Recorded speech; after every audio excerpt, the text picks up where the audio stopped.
nobody wants to speak more than me. In fact, against my lawyers, because most lawyers say never speak on anything. I would love to speak because we've done nothing wrong. There was no collusion with the Russians. There was nothing. There was no obstruction. You know, very funny.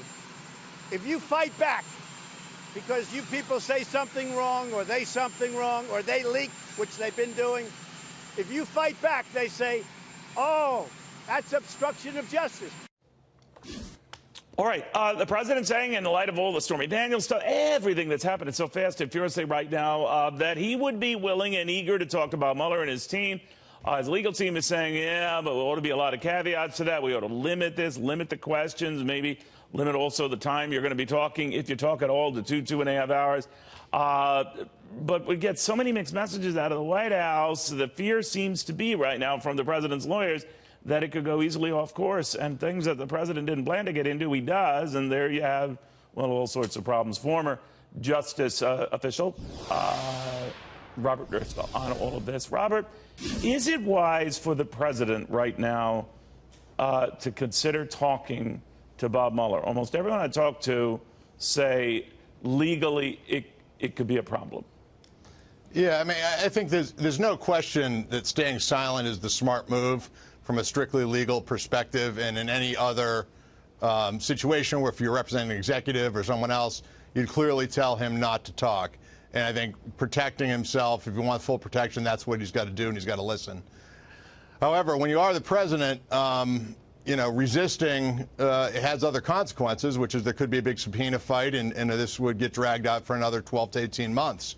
When you say a subpoena fight, a subpoena to force the president to testify. Exactly. Legally, can you do that with the president of the United States?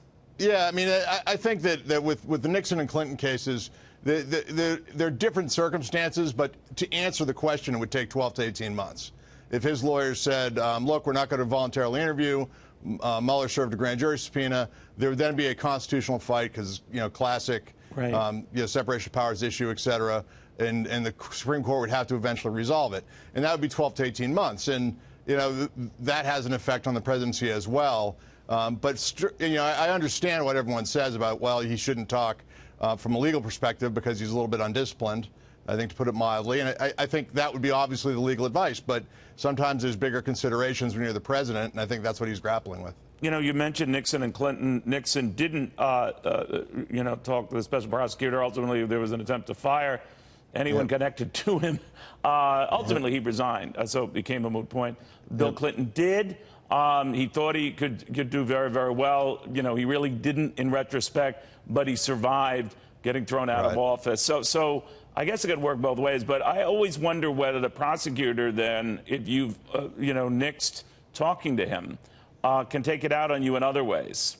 Oh, for sure. I mean, the Mueller, it could certainly serve a subpoena and litigate that, but it could also just go ahead and issue a report without the president's testimony and hammer him. And, you know, impeachment's really the only remedy against a sitting president, and that's an inherently political process. So, you know, there would be a report like the Starr report or something like that that Mueller could compile and deliver it to Congress, and then it would be up to Congress to decide. Does he make a recommendation either way, Robert, in that event, or is it just the House would act on it for, you know what I mean?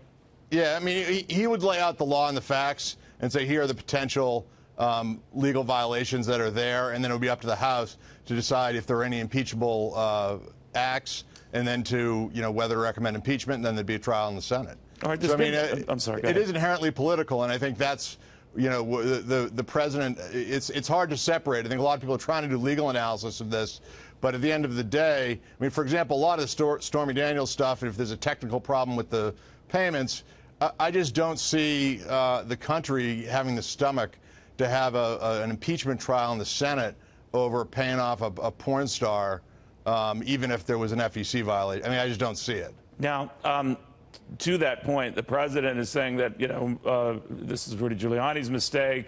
You know, he blurted this out in an interview with our Sean Hannity, and I don't know what's legal or not, that it's not an issue according to Giuliani because these monies that the president paid as part of a continuing monthly retainer with his lawyer, Michael Cohen, it was just to resolve a nuisance suit. He wasn't admitting or denying anything. It was just get out of the way. It's right before the election. Right. No campaign funds were used.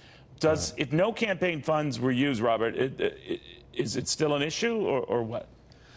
It could be. There could be issues as to whether or not it was a loan, if the amount was paid before he had agreed to pay it back.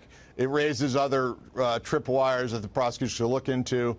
If you recall, Denny Hastert, the former speaker, got into problems with the structuring issue in terms of making the payments in increments of money that were below federal reporting limits. That could be an issue. But again, those are all technical violations. But I think what this whole episode shows is why lawyers give the advice to shut up and not to kind of freelance, is that I think what happened is, you've got two people who are a little bit impulsive, and Giuliani and Trump. They got together, decided to go do this, and they hadn't fully thought through all the implications, or even necessarily, it sounds like Trump's going to revise and amend Giuliani's advice or comments. It sounds like they might not have even had all the facts. And so that's the problem when you kind of cut other lawyers out of the process. And I know it's frustrating to the president because he thinks lawyers are too deliberate, but they're trying to serve him well and trying to prevent exactly what's happening today when they're cautioning him about just throwing stuff out there. You know, Robert, you are so good at explaining this stuff that it even penetrates my thick skull. I appreciate that very, very much. Thank you, Neil. Have a very good weekend, Robert Driscoll.